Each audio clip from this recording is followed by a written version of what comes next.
Okay. You see, because we have huge reservoir volume, huge the gas in place, so the production will be to this one, 2100, very long, right? But the gas recovery factor only 37%. It's quite low. It's quite low, right? Because we have gas water system, we have aquifer, so there will be water encroachment, which will hinder the production. Okay. Somehow we have oil rate, although it's very small, only 1 stock tank barrel per day. It is negligible. This is the gas rate. So we can achieve at the end of production 14 mmscf per day. This is the water rate.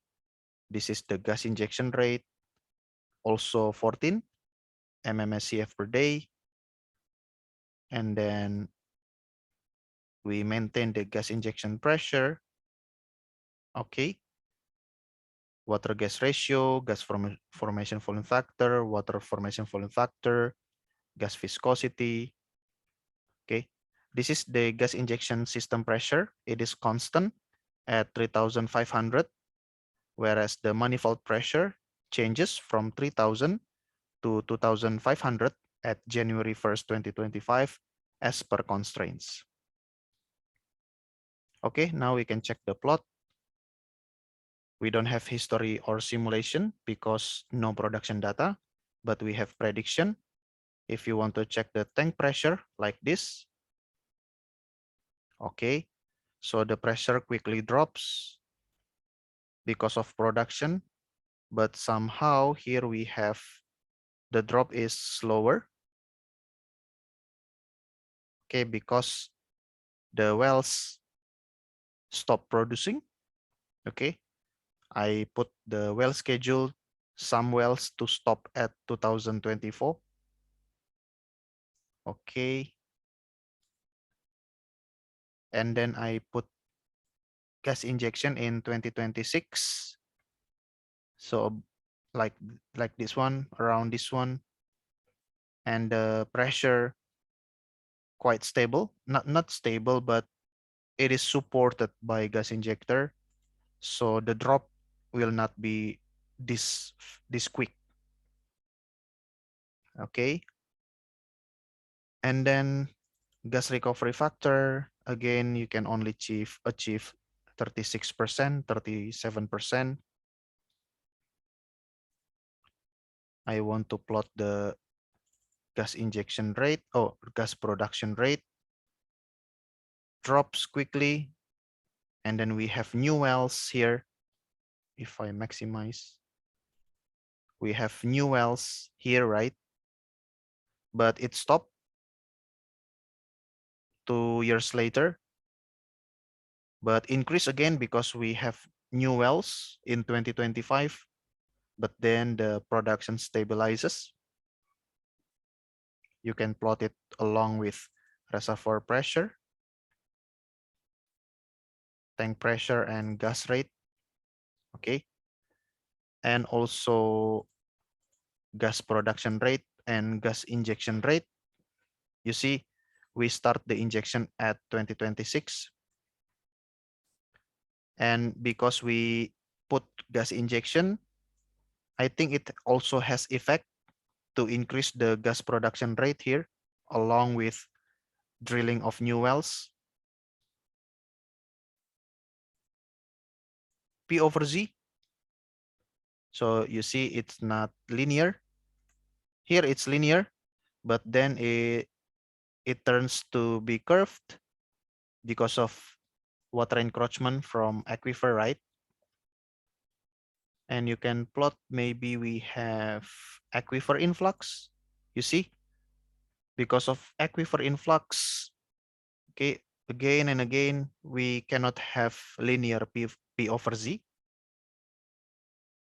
And we want to plot the gas rate, water rate, water rate along with the aquifer influx.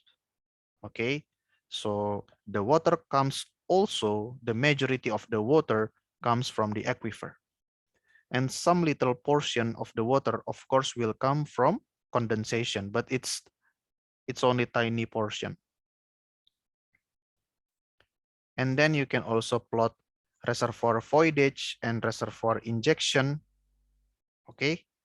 And yeah, this is the analysis to get the balance between drawdown, between production, between withdrawal, and with injection. And then it can be summarized with this one, reservoir voidage balance. Okay, so it is not balance. Majority is production, production, production. That's why the tank pressure drops.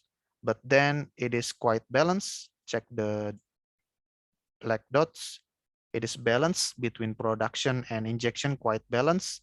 So that's why the reservoir pressure is stabilized because of the balance between production and injection at this period of time.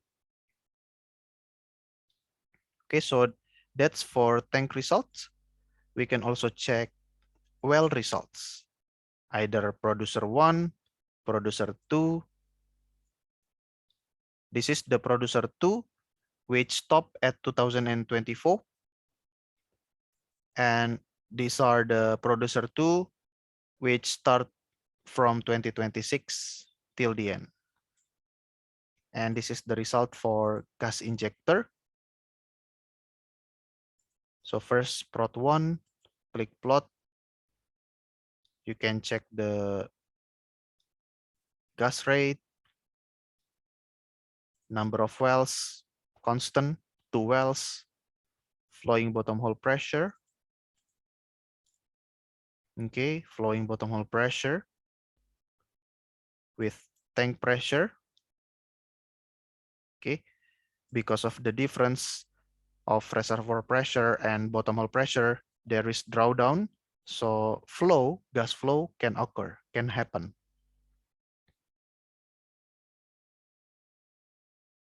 Okay, the second type of producer, check the gas rate.